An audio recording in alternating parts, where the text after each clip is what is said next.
지난주 세상을 떠나신 어머니의 마지막 모습을 저는 지켜보았습니다.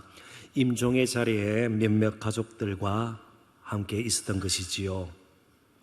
이제 어머니께서 마지막 숨을 거두시는 순간, 그 자리에서 제가 가장 먼저 하나님께 드렸던 기도라 할까요? 고백이라 할까요? 그것은 이런 것이었습니다. 하나님, 어머니에게 믿음의 선물을 주셔서 은혜 가운데 평생 살게 하시고 이제 이 땅에서의 삶을 마감하고 하나님의 나라로 가게 하심을 진심으로 감사합니다. 그리고 이제 우리 어머니 하나님 품에서 영원토록 살 수 있도록 받아주실 것도 믿고 진심으로 감사합니다. 마지막 감사 외에는 달리 할 말이 없었습니다. 바로 그 자리에서 무슨 어머니의 인간적인 업적이나 공로나 혹은 신분 같은 것이 필요했겠습니까? 결국 하나님 앞에 우리가 설 때에 필요한 것이 무엇이겠습니까? 저는 확신할 수 있었습니다. 여인 우리 어머니의 몸에 예수의 흔적이 남겨져 있었기 때문에 오직 그 예수의 흔적 가지고 하나님 앞에 섰으리라 저는 분명히 믿습니다. 우리 또한 언젠가는 죽음에 이르게 되고 이 땅에서의 길은 끝나게 되는 겁니다. 그러므로 인생에 대해서 깊이 철학적으로 논할 수도 있고 논리적으로 여러 가지 모양으로 인생에 대해서 분석할 수도 있을 겁니다.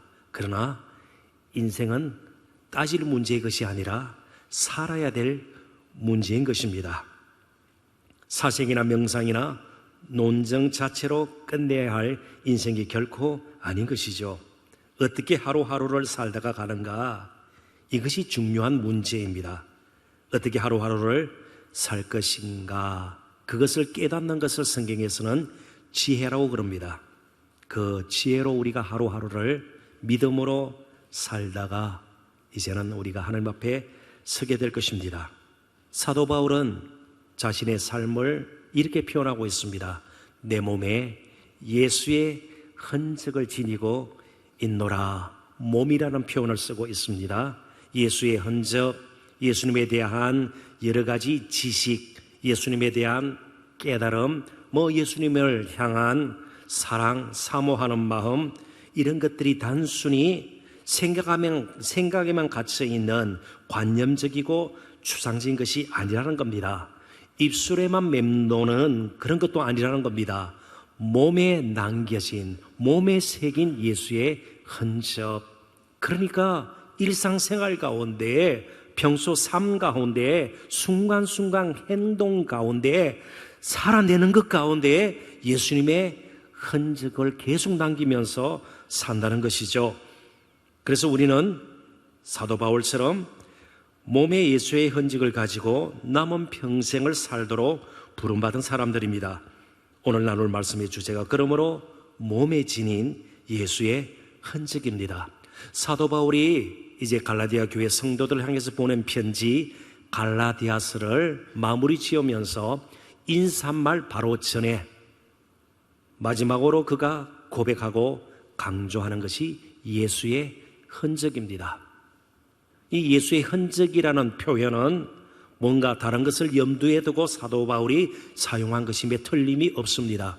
지금 갈라디아 교회 성도들을 영적으로 어지럽혀 놓고 교회의 갈등과 혼동을 가져온 거짓 교사들이 그렇게 주장했던 것은 할례입니다.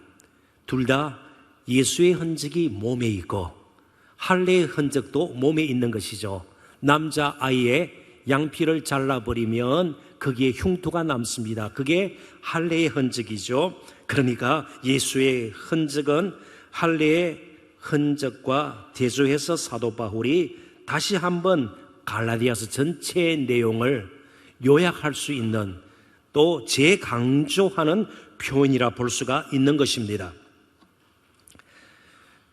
그런데 사도 바울의 눈에는 거짓 교사들의 몸에는 할례의 흔적만 남아있지 예수의 흔적은 결코 찾아볼 수가 없었습니다.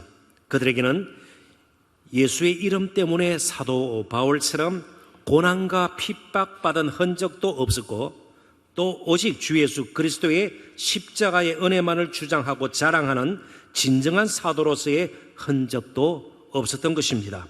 그래서 바울은 몸에 예수의 흔적도 없는 그런 거짓 가르침으로 더 이상 자신을 괴롭게 하지 말라고 본문을 통해서 분명히 말하고 있습니다.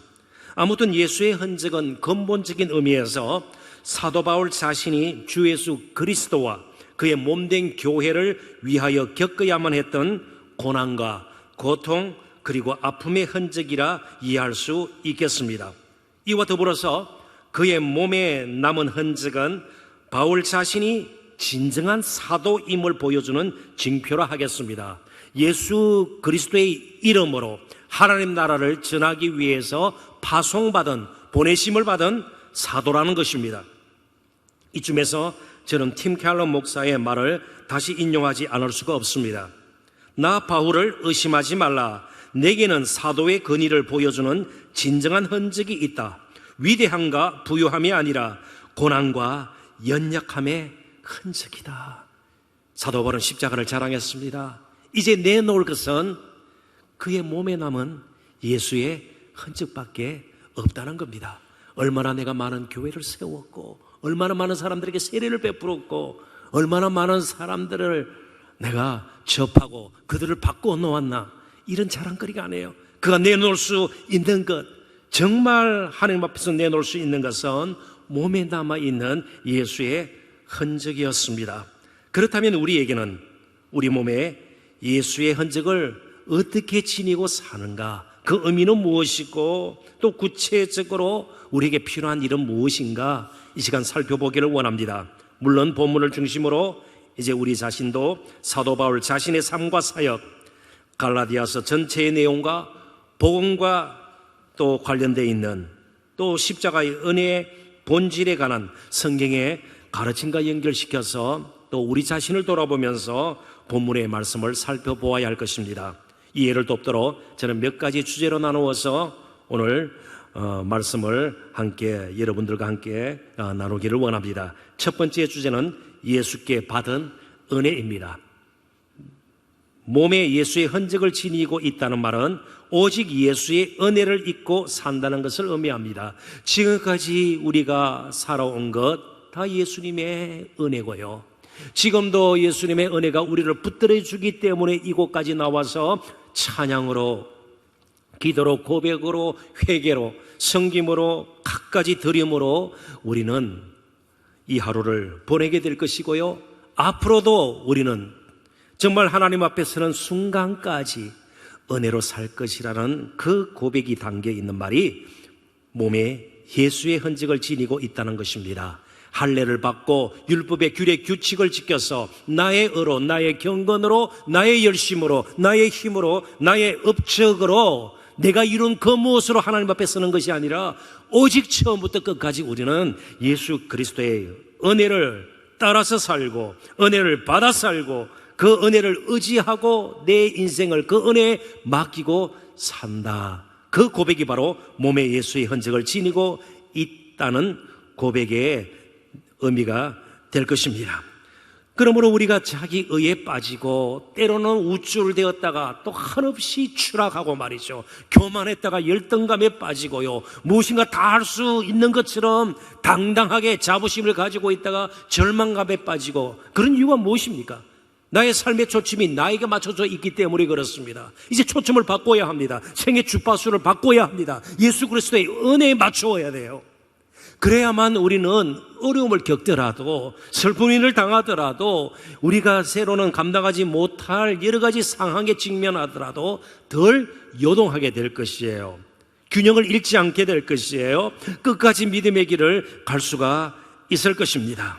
우리 삶 속에서 갈등과 공고함이 계속되는 것은요, 계속해서 인생이 피곤하게 느껴지는 것은 우리가 믿는 예수님께서 우리를 도울 힘이 없는 무능한 분이시기 때문에 그런 것이 아닙니다. 우리 자신이 예수님을 전적으로 정말 집중해서 의지하지 않기 때문에 그렇습니다. 참 안타깝게도 오늘 많은 그리스도인들이 생각만큼 예수님을 의지하는가? 의지하지 않습니다. 생각만큼 예수 그리스도의 그 은혜를 사모하는가? 사모하지 않습니다. 갈망하지 않습니다. 은혜가 없어도 살 것처럼 스스로를 다짐하고 또 스스로를 계속 부추기는 그런 영적인 현실이 참으로 안타깝지요. 그의 은혜를 구하는 일에 관심을 기울이고 그 은혜를 따라 정말 하나님께서 기뻐하시는 열매를 맺고자 하는 열정을 가진 그리스도인들이 우리 가운데는 얼마나 될까?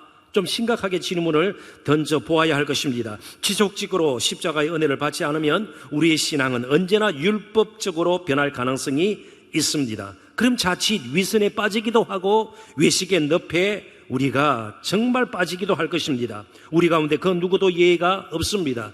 은혜가 메마르게 되면 목사도 별 수 없습니다. 위선자가 되고 말 것입니다. 은혜를 갈망하지 않고 은혜를 입지 않고 말씀을 전하거나 목사로서의 사역을 감당하는 것처럼 세상에 어려운 일이 어디 있겠으며 우스꽝스러운 일이 어디 있겠습니까? 한 인물을 제가 여러분들에게 소개할까 합니다. 예수님께서 가르치셨던 비유 가운데 등장하는 두 사람 중에 한 사람입니다. 누가복음 18장에 성전에서 기도하는 두 사람 비유가 나옵니다. 한 사람은 바리새인이고 한 사람은 세리입니다. 그런데 한번 생각해 보십시다. 성전에 기도하러 나왔던 이 바리새인의 문제가 무엇입니까? 그는 경건한 삶을 살고 꽤 예를 썼던 사람입니다. 종교적인 열심이 있었습니다. 그리고 율법에 정말 작은 것 하나라도 지키려고 상당한 수고를 했던 의로운 행위, 정말 열심으로 이어서 살았던 사람입니다. 일주일에 2번씩 금식하면서 정말 하나님께 나아가려고 그렇게 무진 예를 썼던 사람입니다. 그 자체가 문제가 아닙니다. 문제가 무엇입니까? 자신의 본성에 대해서 무지한 것이 문제였습니다. 물론 기도하는 것이 문제가 될 리가 없죠. 금식 자체가 무슨 그렇게 불경건하고 불의한 일이 될 수가 있겠습니까? 그럼에도 불구하고 하나님의 눈에는 여전히 연약하고 모자라고요. 정말 마음속 깊이 들여다보시는 하나님의 눈앞에서는 여전히 온전치 못한 불경건한 자신이 얼마나 하나님의 은혜가 필요한 존재인지를 모르는 것이 문제였습니다. 종교적인 열심이 그래서 그 자신을 얼마나 하나님과 그 사이에 거리가 있다는 사실을 눈감아 버리게 했는지 몰라요. 때로는 우리의 열심들이, 종교적인 열심들이 그런 가림만 역할을 할 수가 있다는 겁니다. 우리의 눈을 멀게 할 수도 있다는 겁니다. 이 바리새인은 정말 하나님의 뜻과 성품에는 관심이 없었습니다. 우리 또한 그럴 때가 분명히 있습니다. 그래서 우리는 역으로 다른 측면에서 은혜를 생각해 보아야 합니다. 한 가지 분명한 사실은 저 자신을 포함해서 우리 모두는요, 우리 자신의 연약함과 추악함과 흉측함과 정말 하나님 앞에서 온전치 못한, 언제든지 넘어질 수밖에 없는, 시험에 들 수밖에 없는, 유혹에도 항상 버티고만 있을 수 없는 우리 자신을 인정하고 정말 하나님의 은혜를 구할 때, 그때 비로소 우리는 하나님의 능하심과 하나님의 강하심과 하나님의 풍성하심을 경험할 수가 있는 겁니다. 그러지 않고서는요, 다 추상적이고 관념적인 것이에요. 그냥 입술로만 고백되어지는 것으로 끝날 수밖에 없는 우리의 믿음의 능력이 되고 말 것입니다. 조금 달리 한번 표현해 보겠습니다. 한 북한 전문가가 쓴 글을 최근에 제가 읽은 적이 있습니다. 그 글에는 북한의 5대 범죄, 중범죄가 무엇인가가 소개가 되었는데요. 한번 들어보십시오. 마약과 관련된 범죄입니다. 마약을 몰래 재배를 한다든지 또 마약을 팔고 사고 그리고 실제로 마약을 포용하는 그런 범죄들. 두 번째가 성매매예요. 성매매, 몸을 파는 것 아니겠어요?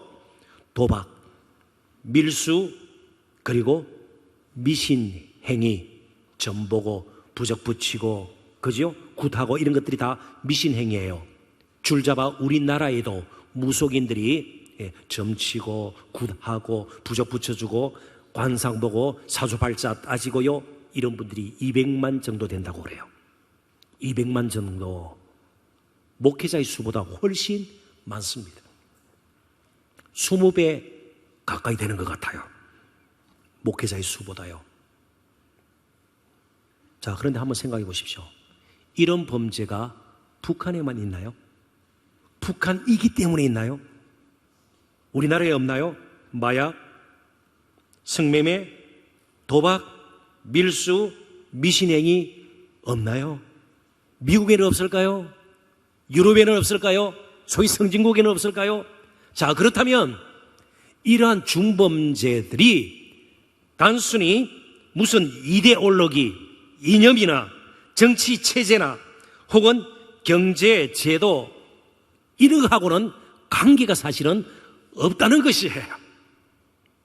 틈만 나면, 기회만 주어지면 언제든지 우리 또한 저지를 수 있는 죄들이라는 것입니다. 그렇다면 이러한 중범죄들이 어디서부터 나오는 것일까요? 이데올로기, 더 좋은 이데올로기가 있으면, 더 나은 어떤 정치 체제가 있으면, 좀 더 바람직한 경제 구조가 되면 없어질 것 같아요? 아니에요. 이 모든 죄악들은 사람의 타락하고 부패한, 그것도 전적으로 철저하게 부패한 본성, 죄성으로부터 나오는 것입니다. 그러니까 이 죄성이 뿌리 뽑지 아니하면, 죄성의 지배에서 벗어나지 아니하면 북한에 살든 남한에 살든 일본에 살든 미국에 살든 관계없다는 것이에요. 자, 그렇다면 사람을 근본적으로 새롭게 만들고 고칠 수 있는 것이 무엇이냐 말이죠. 오직 주 예수 그리스도의 십자가의 은혜 외에는 없다는 겁니다. 이제 저와 여러분은 그런 확신으로 살아야 돼요. 우리는 환경의 변화에 따라 사는 인생이 아니라 이미 은혜를 따라 살도록 부름을 받았기 때문에 저희들은 확신으로 살아야 돼요. 오직 십자가의 은혜로 나는 살 수 있다는 그 확신이 우리에게 필요해요. 물론 환경의 변화가 우리 삶의 변수가 될 수 있습니다. 내가 여러 가지 가지고 있는 조건들이 변수가 될 수 있습니다. 그러나 근본적이고 결정적인 것은 아니에요. 왜요? 이제부터 예수 그리스도는 우리의 주님이시기 때문에, 그분이 우리의 인생을 책임질 수 있는 진정한 왕이시기 때문에 그렇습니다. 그분이야말로 알파와 오메가, 처음과 나중이요 시작과 끝이 되셔서 우리를 마지막까지, 숨 넘어가는 그 순간까지 책임질 수 있는 분이시기 때문입니다. 그 후에 영원한 생명에 이르기까지 끝까지 우리를 이끄실 수 있는 분은 오직 우리 주 예수 그리스도, 그분밖에 없고요, 그분의 은혜가 하루하루 우리를 살게 한다는 사실을 꼭 기억할 필요가 있습니다. 그렇다고 이분은 이 땅에서 부귀영화를 누리고 좋은 거 다 취하고요 안락한 삶을 살았는가? 아니요. 수없이 옥에 갇히고 매맞고요, 비웃음을 당하고요, 정말 만물의 찌꺼기처럼, 쓰레기처럼 여김을 당한 적도 있다고 그가 고백을 합니다. 우기삼을 당했습니다. 친구가 없어요. 모든 사람들이 적이 될 정도로 그런 외로운 적도 있었습니다. 그럼에도 불구하고 그가 고백하는 것을 한번 보십시오. 사도 바울의 고백입니다. 바로 그 고백이 우리의 고백이 되고, 그 고백이 설명이 필요 없이 우리의 삶에서 경험되어진다면 이처럼 행복한 사람이 어디에 있을까요? 고린도전서 15장 10절 우리의 고백으로 삼고 같이 한번 읽어보도록 하십시다. 다 같이 읽습니다. 그러나 내가 나 된 것은 하나님의 은혜로 된 것이니 내게 주신 그의 은혜가 헛되지 아니하여 내가 모든 사도보다 더 많이 수고하였으나 내가 한 것이 아니요 오직 나와 함께 하신 하나님의 은혜로라. 그 다음에 갈로를 한번 우리가 만들어 보고 한번 사도 바울이 무슨 말을 했을까 나름대로 생각을 해보십시다. 하나님의 은혜로다. 너무나도 억울합니다. 너무나도 불합니다. 그렇게 이어졌을까요? 감사합니다 아니겠어요? 감사합니다. 이런 은혜로 살게 하신 하나님 감사합니다. 더 많이 수고하였지만 그래도 감사합니다. 감사합니다. 그런 고백이 이어지지 않았을까요? 결론은 표현되지 않았지만 이제 우리가 날마다 우리의 삶을 그런 고백으로, 은혜에 대한 감사, 감격으로 계속 이어가는 그런 삶이 되어야 할 것입니다. 그것이 또 삶으로도 고백되어지고 정말 그런 삶이 순간순간이 합쳐지고 또 계속해서 쌓여져서 우리는 한 인생이 되는 것입니다. 두 번째, 예수를 위한 고난입니다. 예수께 받은 은혜, 이것이 예수의 흔적에 담겨있는 의미일 뿐만 아니고 이제 몸에 예수의 흔적을 지니고 있다는 고백은 예수님께서 실제로 고난당하셨던 것처럼 그렇습니다. 예수님께서 추상적으로 고난당하신 것이 아닙니다. 실제로 몸에 손과 발에 못이 박히시고요, 그의 몸 옆구리에 상자국을 남기셨습니다. 그런 예수님을 따름으로 인해 몸에 고난의 흔적이 남아있다. 이것이 바로 몸에 예수의 흔적을 지니고 있다는 고백의 의미입니다. 실제로 사도행전 14장에 보면 사도 바울이 선교 여행 중에 루스드라라는 도시에 이르게 됩니다. 그곳을 방문하게 되고 거기서 한 병자를 고치고요, 또 복음을 전하게 됩니다. 그런데 복음을 듣자 말자 특별히 유대인들이 그 복음을 듣고 회개하고 예수님을 믿게 된 것이 아니라 바로 돌을 들어서 분노하면서 증오심을 가지고 바울을 치게 됩니다. 얼마나 많은 돌을 맞았으면 주위에 있던 사람들이 바울이 돌에 맞아 죽은 줄 알고 그를 성 밖으로 버리게 됩니다. 죽은 줄 알고, 이제 시체가 된 줄 알고 버리게 되었습니다. 그러나 바울은 죽지는 않습니다. 그러니까 그 숱한 날아오는 돌에 맞았기 때문에 사도 바울의 몸에는 바로 고난의 흔적, 흉터가 분명히 있었을 겁니다. 돌에 맞은 그리고 돌로 말미암아 생긴 흉터가 분명히 남아 있었을 것입니다. 평생 몸이 아픈지도 몰라요. 뼈에 이상이 생겨서 요즘처럼 의술이 발달한 그런 시대도 아니고 말이죠. 정말 요즘처럼 날이 굳거나 비만 오면 온몸에 쑤시는 그런 고통, 그에게 있었는지 모르겠습니다. 그런 가운데 사도 바울이 고린도후서 12장에 고백하는 것을 보면요, 육체의 가시까지 있었습니다. 육체의 가시, 그게 정신적인 고통이든 혹은 불치의 병이든 학자마다 해석이 다릅니다. 어찌되었든 그런 고통투성이었습니다. 몸에 흉터가 분명히 있었습니다. 어떤 부분이 일그러졌는지도 모릅니다. 그러니까 누가 보더라도 그렇게 막 흠모할 만한 외모를 가지고 그러지 않았습니다.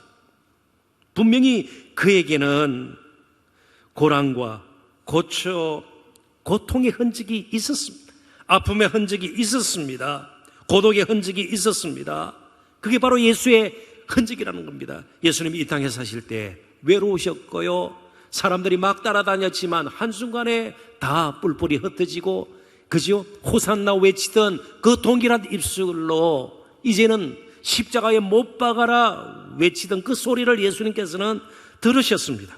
그리고 마지막 홀로 벌거벗은 채 십자가를 지셨습니다. 사도 바울이 바로 자신의 몸에도 예수의 흔적이 남아있다, 바로 그 고백이죠. 저와 여러분은 되도록 안락함과 편안함을 추구하면서 사는데 길들여져 있습니다. 저도 마찬가지예요. 아픔을 막 칭송하고요, 고난을 즐기고 그러지 않아요. 여러분들도 마찬가지입니다. 그죠? 설교를 준비하는데 머리가 찌근찌근 아파요. 그러면 설교를 준비하는 것도 주님을 위한 것, 이 고통을 참아야지. 아니에요. 진통제를 먹어요. 우리 모두는 고난이 싫어요. 고초가 싫어요. 공경에 빠지는 것을 두려워해요. 고독한 것은 우리가 정말 멀리하고 싶어요. 고통과 맞닥뜨리는 것을 우리는 피하고 싶어요. 그럼에도 불구하고 이제 우리 몸에 예수의 흔적을 지니고 산다면 그걸 즐기고 막 숭상하고 그러지는 않을지라도 예수님으로 인해서 손해를 보거나 좀 아픔을 겪거나 눈물을 흘리는 것에 점점 익숙해져야 합니다. 즐기지는 않더라도 익숙해져야 되는 것이에요. 이게 예수 믿는 사람들과 그러지 않은 사람들의 차이예요. 우리에게 고난이 왜 없을까요? 고통이 왜 없을까요? 그렇지만 최소한 낯선 것이 되어서는 안 될 것입니다. 언젠가도 말씀을 드렸습니다. 십자가를 장식용으로 사용할 수 있습니다. 목걸이에 장식용으로, 자동차에 달 수 있어요. 걸 수 있어요. 집에도 걸 수 있습니다.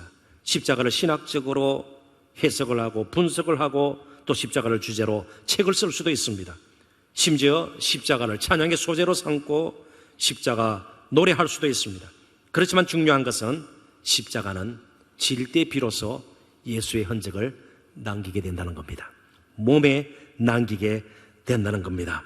그래서 사도 바울도 십자가의 복음 때문에 그가 어려움을 겪고 눈물을 흘려야 될 때에 바로 갈라디아 교회들을 향해서 이렇게 고백하지 않을 수가 없었습니다. 갈라디아서 4장 16절입니다. 그런즉 내가 너희에게 참된 말을 함으로 복음의 진리를 전함으로 십자가의 은혜에 대해서 말함으로 원수가 되었느냐. 이것 자체가 고난 아니겠어요? 누구로부터 미움을 받는 것. 그것은 사도 바울이 뭔가 실패를 했거나 잦은 실수 때문에 그런 것이 아니었습니다. 오직 십자가 때문에. 그것이 바로 몸의 예수의 흔적을 지니고 있다는 말로 연결이 될 수가 있는 것이죠. 조금은 생소할 수도 있고요. 우리가 흔히 사용하는 말은 아닐 겁니다. 속삭이는 사람들. 속삭이는 사람들이라 말 자체는 어렵지가 않습니다. 소곤소곤, 그죠? 남이 듣지 못하도록 조용한 음성으로 말하는 것. 속삭이는 사람들. 그런데 이 말이 어느 책에서 나오면서 조금 전문성을 띠고 나중에는 사회학적인 용어로 이제 변하게 되었습니다. 그래서 이 속삭이는 사람들, 어떻게 해서 이 말이 좀 달리 사용이 되었는가 좀 설명이 필요할 것 같습니다. 과연 그들이 누구인가 이제 좀 풀이가 필요할 것 같습니다. 영국의 역사학자입니다. 올랜드 파이지스라는 런던 대학 교수가 있습니다. 이분이 책을 2권 썼는데 속삭이는 사회 1, 2, 속삭이는 사회 The Whisperers 라는 책을 썼는데요. 거기에 나오는 표현이 속삭이는 사람들이에요. 역사학자입니다. 그런데 이 속삭이는 사람들이 누군가 하면 소련, 스탈린 통치하에 살던 평범한 개인들 그리고 침묵하는 사람들을 지칭하는 말이에요. 스탈린은 굉장히 포악한 독재자였습니다. 숱한 사람들을 자기와 맞지 않는다고 숙청했고요. 소련의 젊은이들 2차 세계대전이 났을 때에 소련의 젊은이들 무기도 변변치 않고 그럼에도 불구하고 전쟁터에 내몰아서 스탈린그라드라든지 중요 거점을 빼앗기지 않도록요 무조건 목숨을 내걸도록 숱한 소련군들이 참 희생을 당했습니다. 그런 스탈린이에요. 그런 무서운 두려운 스탈린 앞에서 고난과 희생 당하는 것이 너무나도 겁이 나서 침묵해야만 했던 사람들, 그게 속삭이는 사람들이에요. 오늘 현대를 살아가는 저와 여러분 가운데서도 굉장히 속삭이는 사람들이 많습니다. 정말 나에게 가해질 그런 해가 두려워서 손해볼 것 같아서 그냥 잘못된 것을 잘못된 것이라 말할 용기조차 나지 않는, 그래서 생존을 위해서 침묵을 계속 유지하는 사람들, 그 사람들이 속삭이는 사람들입니다. 그런데 교회는 속삭이는 사람들의 모임이 결코 아닙니다. 더욱이 목사도 속삭이는 사람들 가운데 숨어 있어서는 안 되는 것입니다. 교회는 침묵을 깨는 공동체예요. 정말 손해를 보더라도 희생을 당하더라도 이게 진리입니다. 전파할 수 있어야 합니다. 십자가에 대해서 입을 다물고 그냥 생존을 위해서 고난이 두려워서 희생이 두려워서 속삭이는데 길들어져 있는 저와 여러분이 되어서는 안 돼요. 침묵을 깰 수 있어야 합니다. 침묵을 깨는 결단이 우리에게 필요합니다. 그를 위해서 설교가 필요하고 성경의 말씀에 우리가 귀를 기울이게 되는 것이죠. 그래서 저는 늘 복음은 정말 강한 자의 편이 아니고 약하고 연약하고 병들고 사람들이 별로 사람으로 인정하기조차 그리끼는 불편한 사람들의 친구가 되어주고요, 희생을 당하더라도 자신이 값을 치르더라도 강도 만난 자의 이웃이 되었던 이를 모를 예수님의 비유에 나타나는 선한 사마리아처럼 되는 것, 이것이 침묵을 깨는 것이에요. 그냥 무조건 표만 외치고 그것이 아니에요. 십자가를 두려워하지 않고 십자가를 삶으로 선포할 수 있는 사람들이 오늘 우리에게 필요해요. 교회는 생존을 위한 공동체가 아니에요. 교회를 유지하기 위해서 교회가 존재하는 것이 아니에요. 교회는 섬김을 위한 공동체입니다. 그래서 때로 희생이 뒤따르는 것이에요. 고난이 오는 것이에요. 영어로 굳이 표현한다면 교회는 survive 하기 위해서 존재하는 공동체가 아니에요. 교회는 철저하게 serve, 섬기기 위해서 존재하는 공동체예요. 그래서 우리가 여기에 다 직업도 다르고 나이가 다르지만 우리는 계속해서 예수를 위한 고난, 십자가의 길을 걷는, 그래서 몸에 예수의 흔적을 남기면서 남은 평생을 살아야 될 그런 소명의 사람들이라는 사실을 우리는 꼭 기억해야 합니다. 그래서 특별히 예수를 처음 믿는 우리 형제들, 아직 신앙이 그렇게 굳건하지 못한 형제들, 그들보다 예수 먼저 믿은 저와 여러분이 희생을 각오해야 돼요. 값을 치를 각오를 해야 되는 겁니다. 그게 내 몸에 예수의 흔적을 가지고 있는 것이다. 그렇게 고백으로 이어질 수가 있는 겁니다. 우리가 그렇게 살 수 있는 이유가 무엇입니까? 우리보다 먼저 고난을 당하신 분이 우리와 함께 하시기 때문에 그렇습니다. 십자가 지신 그분은 우리 한 사람 한 사람을 정말 귀하게 여기시고 아끼시는 분이시기 때문에 그렇습니다. 그래서 그분 안에서의 고난은 우리가 하나님께 버림을 받았거나 실패한 사람이라는 사실을 보여주는 것이 결코 아닙니다. 오히려 그분을 닮았다는 것을 인정하는 것입니다. 만약 우리의 삶에 고난이 없다면 우리는 쉽게 교만에 빠지게 될 것입니다. 정말 고난 없이 모든 것이 내 마음먹은 대로 쉽게 이루어지면 우리는 쉽게 하나님을 잊어버리게 될 것입니다. 그리고 자기의 의에 금방 사로잡히게 될 것입니다. 그래서 고난은 끝까지 십자가를 붙들게 하는 하나님의 독특한 은혜의 방식입니다. 마지막 말씀을 이제 나누고 말씀을 정리할까 합니다. 내 몸에 예수의 흔적을 지니고 있노라, 이 고백은요, 그 놀라우신, 그 아름다우신, 그 자랑스러운, 너무나도 우리가 사랑하는 그 예수님을 전할 책임이 있다는 결단이기도 합니다. 17절에 우리 본문에 흔적으로 번역된 헬라어 단어가 스티그마타예요. 스티그마타. 그러나 오늘 성경에서 흔적으로 번역되기 전에 당시 이 헬라어를 접한 사람들에게는 다른 것이 먼저 와닿았을 것입니다. 왜냐하면 스티그마타는 노예의 문신을 뜻하는 데 주로 사용이 되었기 때문에 그렇습니다.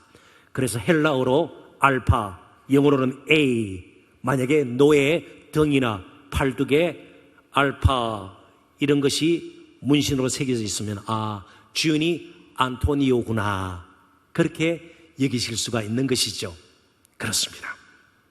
스티그마타는 주인이 누구인가를 보여줍니다. 내 몸에 예수의 흔적을 지니고 있노라. 이제 나의 주인은 예수 그리스도고, 마치 종이 되어서 종의 존재는요, 그의 생명, 그의 죽음은요, 주인의 손에 달려있고요, 종이 가장 관심을 기울여야 할 것은 주인의 명령이 무엇인가, 주인의 뜻이 무엇인가, 주인이 요구하는 것이 무엇인가, 거기에 항상 가 있는 것이죠.